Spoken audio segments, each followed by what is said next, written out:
बहू बेटियों को उठा ले जाते थे, अपने धर्म परिवर्तन कर देते थे। आपकी बेटी उठाएंगे तो वो कह रहे हैं हमारा मज़हब आगे बढ़ रहा है, और ये इसने कबूल कर लिया, ये ऐसे ऐसे करके फैसला उसके हक में दे देते। इस्लाम बढ़ रहा है, बंदूक की नोक पे उसको डराया जाता, धमकाया जाता है। चंद पैसे वाला बन गया हिंदू तो उसे फिरौती मांगते हैं, उठा के ले जाते हैं बच्चों को या बिजनेसमैन को। हमारे मंदिर तोड़े जाते हैं वहाँ पे पाकिस्तान के अंदर, रंगदारी मांगते थे। अच्छा, तो ज़मींदार हम पे सारा हिस्सा वो ले जाते थे, और थोड़ा बहुत जो खाने पीने का वो दे देते थे, बाकी सब जबरन हमारा सारा हड़प लेते थे। स्कूल में बच्चे जाते थे, उनको काफर बोलते थे। हिंदू की कोई संपत्ति वहाँ पे खरीदता नहीं। उनको पता चल गया भाई ये जा रहे हैं और ये छोड़ के जाएंगे, हम कब्जा कर लेंगे। अभी जैसे आपने शब्द निकाला ना, शब्द निकालते ही गोली मार देंगे। वो पुलिस प्रशासन भी मोमडन की सुनती है, कोई हिंदू की नहीं सुनवाई नहीं करती। क्या करेगा गवर्नमेंट का अथॉरिटी, फथाटी खटाटी, जब राज ही उनका है, वो सारे मोमडन है, सब कुछ उनका है, तो वो कोई सुनेंगे? अपना मुल्क वतन सब कुछ छोड़ के अपना धर्म बचाने के लिए, हमारे बच्चे बचाने के लिए, हमारे संस्कृति बचाने के लिए हम यहाँ पे आ गए।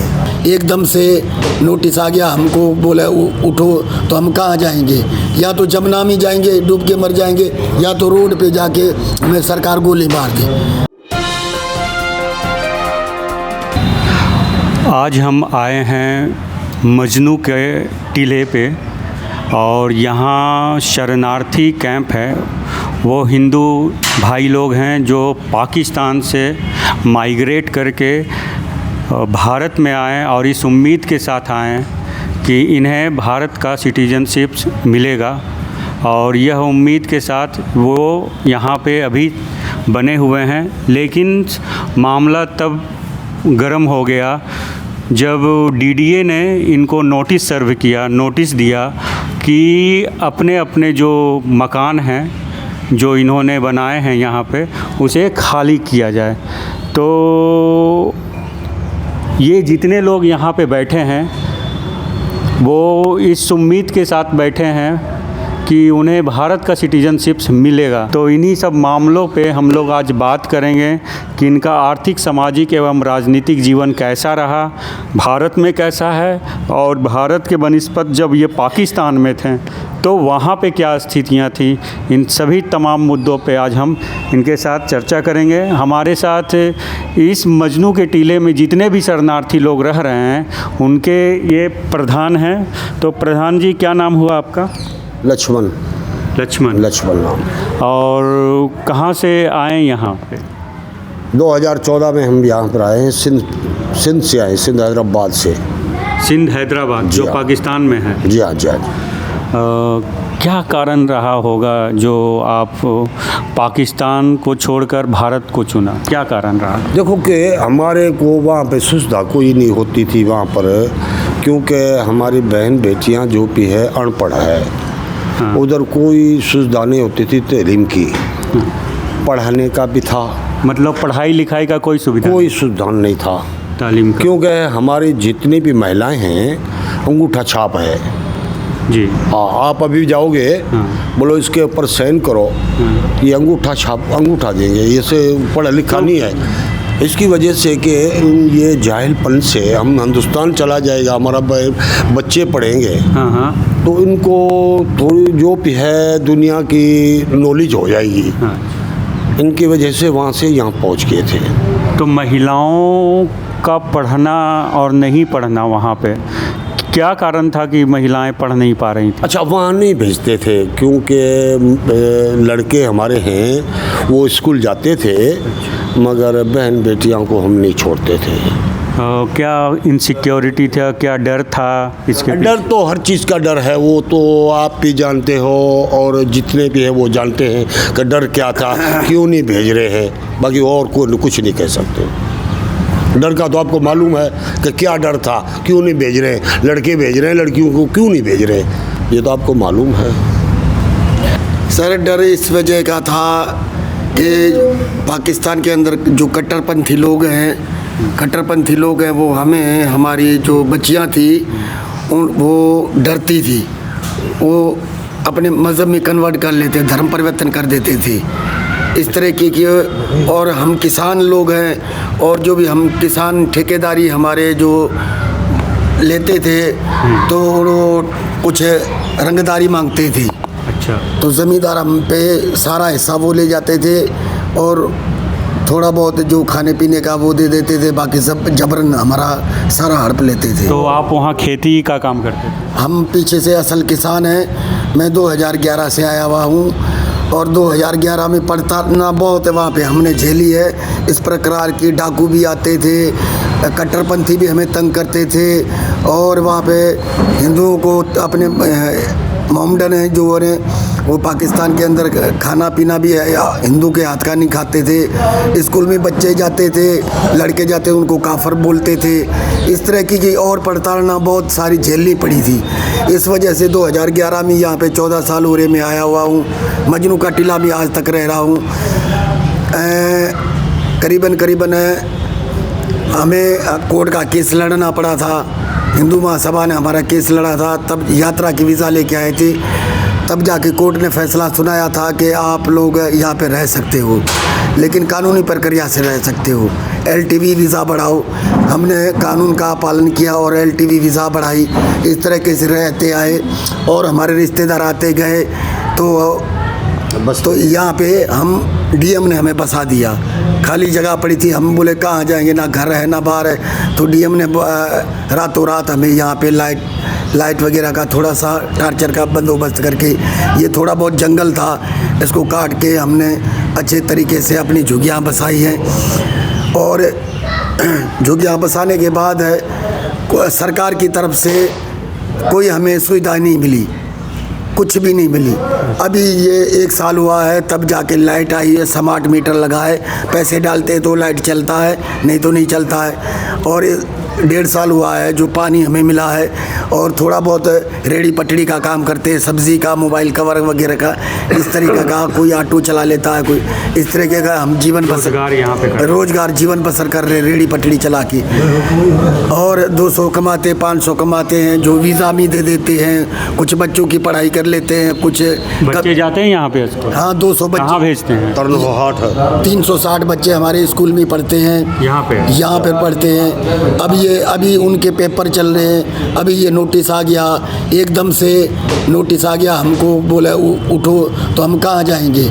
या तो जमुना में जाएंगे, डूब के मर जाएंगे, या तो रोड पे जाके हमें सरकार गोली मार दे। नहीं तो हमारी मूलभूत सुविधा जाके कहीं CA का बिल पास हुआ हमारा, और CA के बाद हमें वो मूलभूत सुविधा दे दे। हम सरकार से आप क्या चाहते हैं CA के बारे में, कि CA के समर्थन में कितना मतलब चाहते हैं कि ये तुरंत लागू हो? बिल्कुल CA का समर्थन। जब CA पास हुआ था तो हम झूम उठे थे, मोदी सरकार को हमने बधाई दी थी और बहुत सारी बधाई दी थी। तो अब तक हमारा CA कोरोना की वजह से या कोई अन्य वजह से वो नहीं हो पाया। अभी ये जो अब चुनाव से पहले अब ये बात उठी, अमित शाह गृह मंत्रालय ने उठाई है, तो हम उनसे ये विनती करते कि हमें एक कानून बनाए, एक नियम बना के हमें नागरिकता दी जाए। नागरिकता के बाद जमीन लाओ। हमारे छोटे छोटे बच्चे, हम किसान हैं, बोने के लिए या हमको ज़मीन दे दो। 16 एकड़ ज़मीन नहीं देते, कहीं मकान बना के दो और ऐसी व्यवस्था बनाए, रोज़गार हमें दे दो। इस तरीके के मकान बना के दे देगा तो रोज़गार तो आप खुद कर लेंगे? ना, रोज़गार देना पड़ेगा। मकान खाली बनाने से क्या होगा? रोज़गार कुछ नौकरी दे दो हमें, या कोई रोज़गार दे दो। जब 1947 में बंटवारा हुआ था महात्मा गांधी ने, और पाकिस्तान का जो बंटवारा हुआ था, तो ये लिखा गया था, संविधान की कॉपी में लिखा गया था, जो वहाँ का हिंदू वहाँ रह गया वो वहीं पे रह सकते हैं, यहाँ का मुसलमान यहाँ पे रह सकते लड़ाई की वजह से। तो ये लिखा था अगर वो फिर वापस आना चाहे तो ज़मीन है, उनका हक है, पूरा संविधान के अनुसार उनका हक है। तो वो पाकिस्तान कंट्री बन गई, मुस्लिम कंट्री बन गई वो, तो हमें अभी वहाँ पे प्रताड़ना झेल के आए हैं हम यहाँ पे। तो हमें यहाँ पे संविधान की तरफ से हमें पूरा हक मिलना चाहिए। मनमोहन सिंह आया, प्रधानमंत्री बन गया। मनमोहन सिंह भी तो पाकिस्तान के थे, वो प्रधानमंत्री बन सकता, तो हमारा हक नहीं है? इसी तरीके से हमें अपने बच्चों की पढ़ाई के लिए सरकार कुछ करे, हमारा रहने का बंदोबस्त पक्का करे, नहीं तो हमें रोज़गार करे, नहीं तो हमें किसान हैं, हमें ज़मीन दे दो, हमें किसान का काम करेंगे, भारत सरकार को आगे बढ़ाएंगे, हमारे बच्चे पढ़ाएंगे, कुछ हमारे बच्चे बन जाएंगे, हमारा भविष्य बन जाएगा।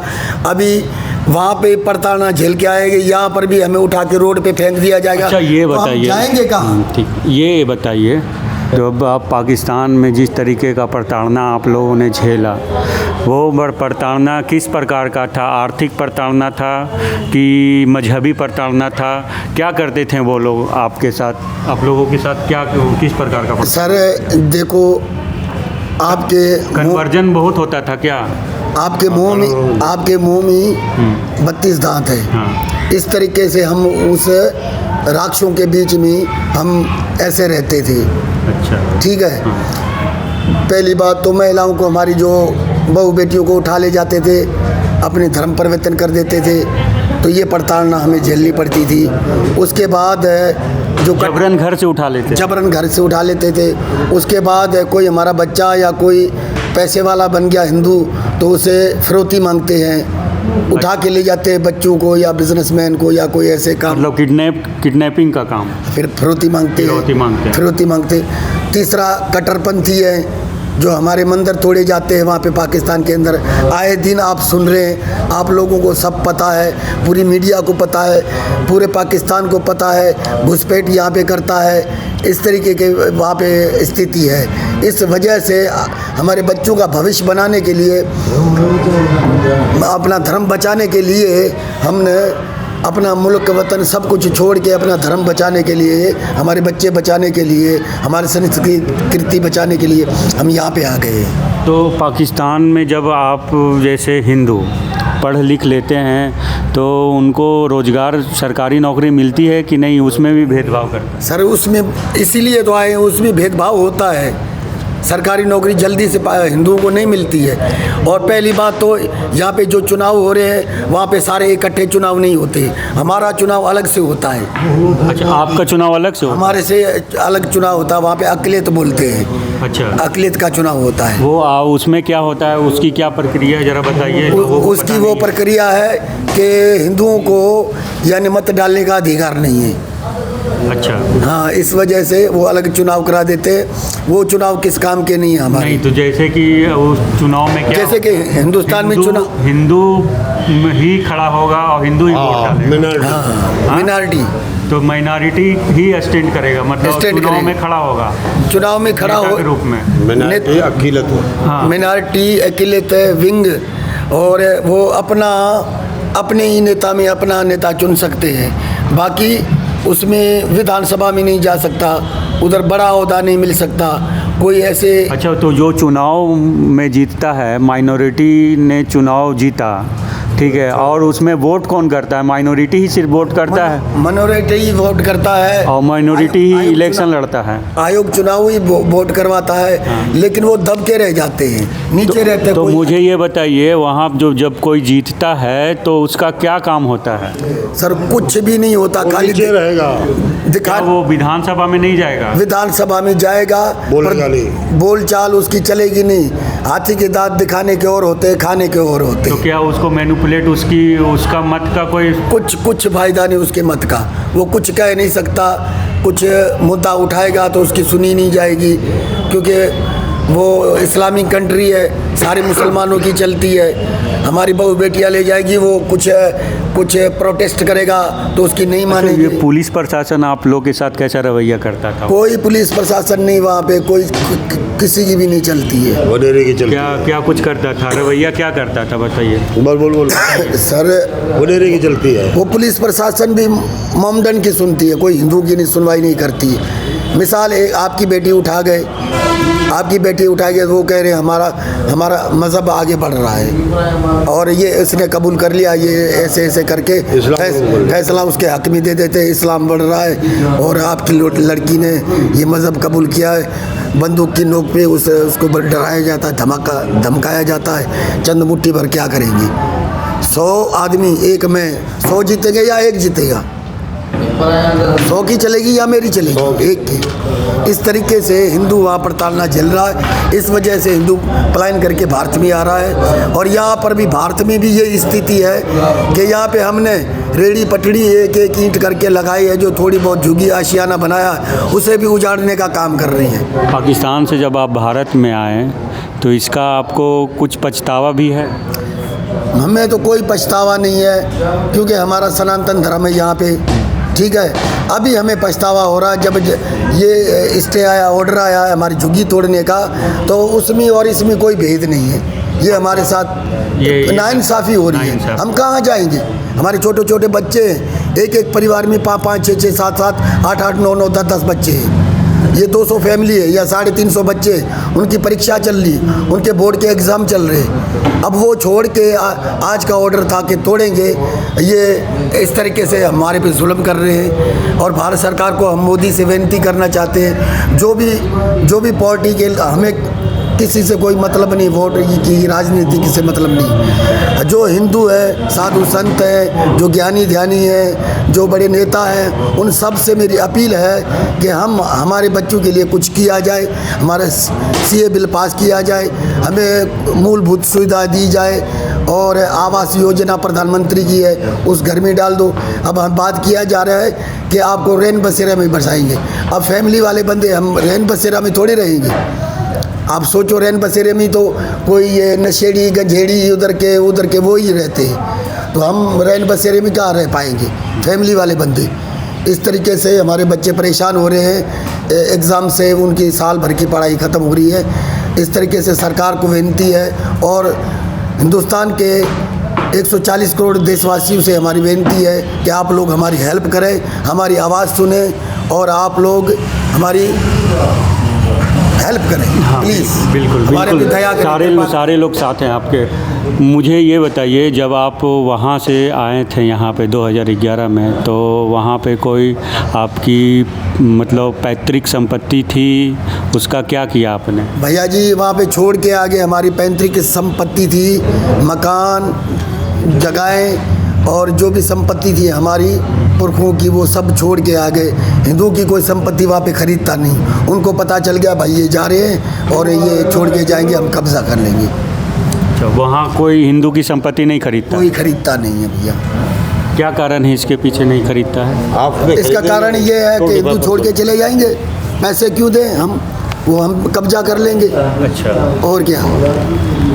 मुझे ये बताइए कि यहाँ पे जब आप लोग आए तो आप लोग का रोज़गार के बारे में तो बताया कि आप लोग ये काम करते हैं, लेकिन आपका सामाजिक जीवन कैसे चलता है? आप शादी विवाह किन के साथ करते हैं अपने? इनका रिलेशन कैसा होता है? सर, शादी ब्याह हमारा इस तरीके से होता है कि जो हमारी बिरादरी है, गौरव, हमारी बिरादरी है, उसी में हम ब्याह कर रहे हैं। अलग गोत्र से करते हैं।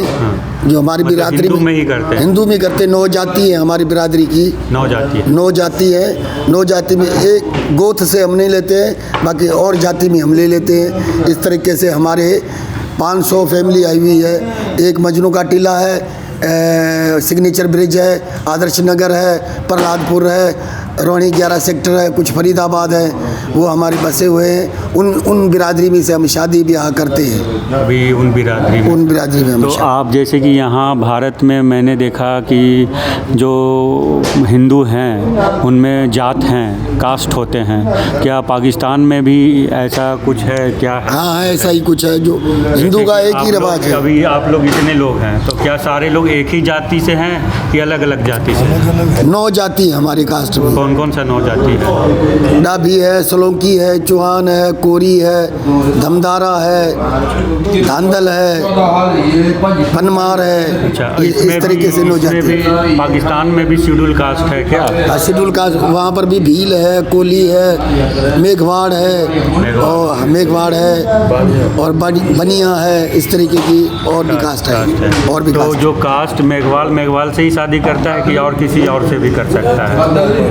कोई हिंदू बिरादरी में कहाँ से भी कर ले, किसी से भी वहाँ पे ऐसा हो जाता है? ऐसा हो जाता है। मुझे ये बताइए कि आपने समस्या तो बताया ये है। जी सर। सीए के बारे में भी आपने बोला कि आप जल्दी से जल्दी से चाहते हैं कि लागू हो जाए। सीए लागू हो ठीक जाए है। और हमारा जीवन जो कैसे सीए से आपको किस प्रकार का मदद मिलने वाला है? और अभी आप रह रहे हैं तो आपके पास कोई पहचान पत्र अभी इशू हुआ है किसी अथॉरिटी के? सर होम मिनिस्ट्री से मोदी ने ऐलान किया हुआ और वो कागज़ भी हमारे पास है। होम मिनिस्ट्री से अपना ये जो एक पहचान पत्र नहीं बना सकते, राशन कार्ड नहीं बना सकते, आधार कार्ड बना हुआ, हमारा ड्राइवरी लाइसेंस बना हुआ है और दूसरे आयुष्मान ये वगैरह ये बीमारी का जो वो है ये सारे बने हुए हैं। आयुष्मान भारत ये सब ये बने हुए हैं, लेकिन और वोटर आईडी नहीं बनी हुई है। वोटर आईडी जब हम बनाएंगे, जब सीए हमारा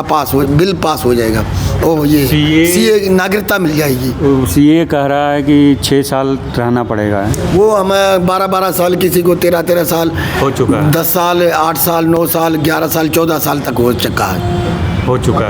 सीए का 2011 जो 14-15 तक है। जो वर्तमान नागरिक संहिता जो वर्तमान है, नागरिक प्राप्त करने का कानून, वो कितना साल रहने के लिए आपको बोलता है? सर पहले तो 11 साल का कानून था, अभी जो बिल पास होने के सीए बिल पास होने के बाद अभी जो लगाया है 6 साल का लगाया हुआ है। तो 11 साल का कानून था, तो जब जिनका 11 साल हो चुका है तो क्या वो नागरिकता के लिए अप्लाई कर रहे हैं? सर नागरिकता के लिए अप्लाई कैसे करेंगे सर? जब बिल ही पास हो रहा है तो सीए के थ्रू हम करना चाहते हैं। तो आप चाहते हैं कि सीए पास हो जाए, उसके बाद हमें नागरिकता, उसके बाद जो भी अप्लाई करें, कानूनी प्रक्रिया होगी वो हम करने के लिए तैयार हैं। किस सरकार से आपको ज़्यादा उम्मीद लगती है? सर मोदी सरकार से हमें ज़्यादा उम्मीद लगती है। मोदी सरकार से ज़्यादा उम्मीद लगती है? मोदी सरकार से उम्मीद लगती है। क्यों लगती है, क्या कारण है?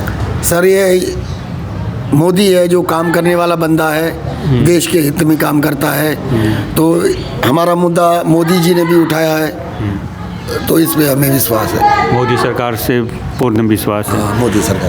मोदी सरकार से आप और क्या चाहते हैं? अभी फ़िलहाल ये जो अभी मामला उठा है, अभी जो ये हमारे झुग्गियाँ तोड़ने का मामला उठा है, तो हम मोदी सरकार से विनती करते हैं कि ये जो झुग्गियाँ हमारी ना तोड़ी जाए, क्योंकि बच्चों के इम्तिहान चल रहे हैं और सीए का जो है ना इसी हफ्ते लागू होना है, तो वो सीए का जो है ना नोटिफिकेशन जारी कर दे और हम ऑनलाइन कानूनी प्रक्रिया शुरू कर देंगे।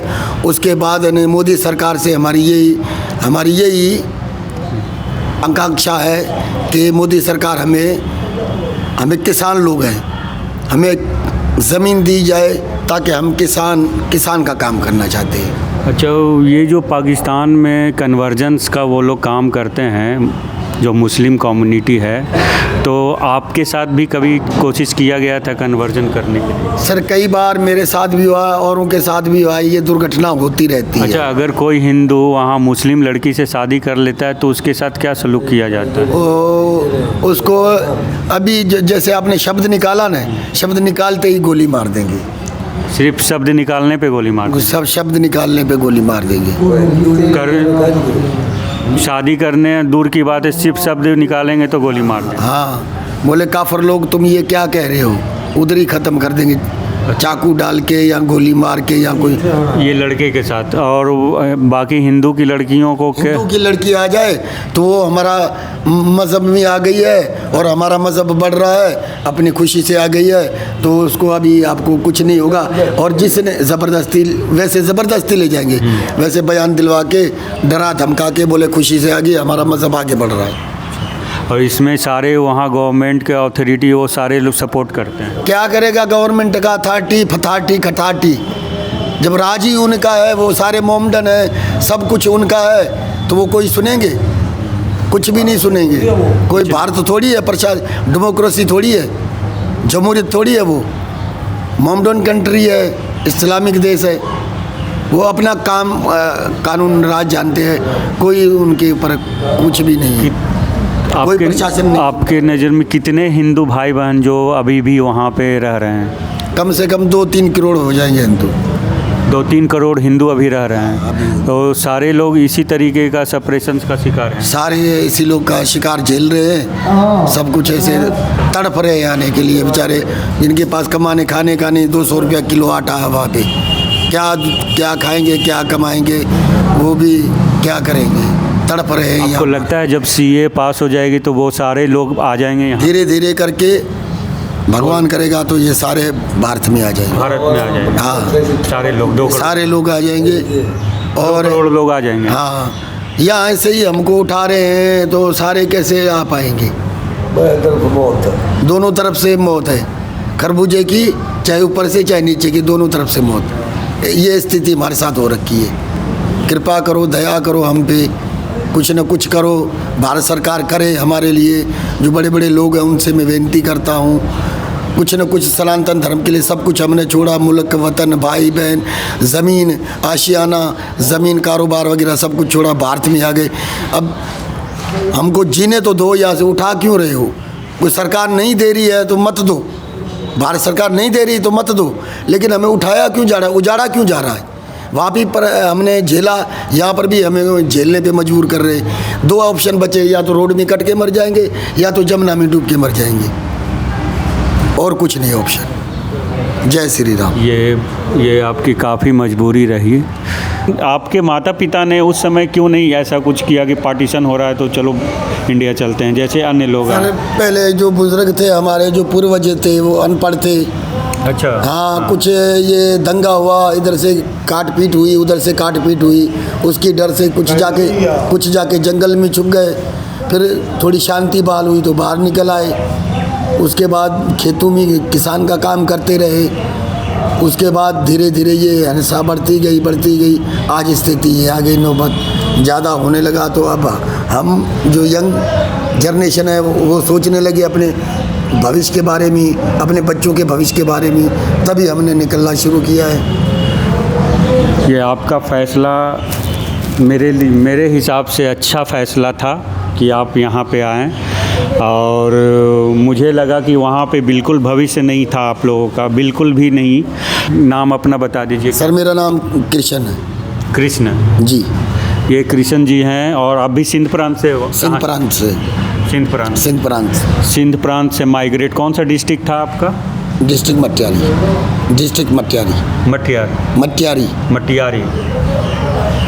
तो ये थे हमारे साथ कृष्णा जी, जो कि अपनी आप बीती बता रहे थे कि किस प्रकार से उनको वहाँ पे प्रताड़ित किया गया, और प्रताड़ना झेल कर जब वो थक गए तो उन्होंने फ़ैसला किया कि भारत की तरफ रुख किया जाए, और भारत से इनको बहुत उम्मीद है कि यहाँ पे उनको परमानेंट अस्थायी नागरिकता मिल जाएगी। और यही नागरिकता के लिए ये सीए के सपोर्ट में बोलते हैं, कहते हैं कि अगर हमें नागरिकता सीए पास हो जाएगी तो हमें नागरिकता मिल जाएगी, और जब हम भारत के हो जाएंगे तो हमारे सारे हक और अधिकार उसी प्रकार से रीस्टोर हो जाएंगे जिस प्रकार से भारत का आम नागरिक होता है। तो इन्हीं शब्दों के साथ मैं मनीष कुमार लोकमंच चैनल से आपसे विदा लेता हूं, और उम्मीद करता हूं कि जो भी इनका हक और अधिकार की ये लड़ाई अभी लड़ रहे हैं वो जल्द से जल्द इनको प्राप्त हो जाए। नमस्कार, जय हिंद। जय श्री राम। जय श्री राम।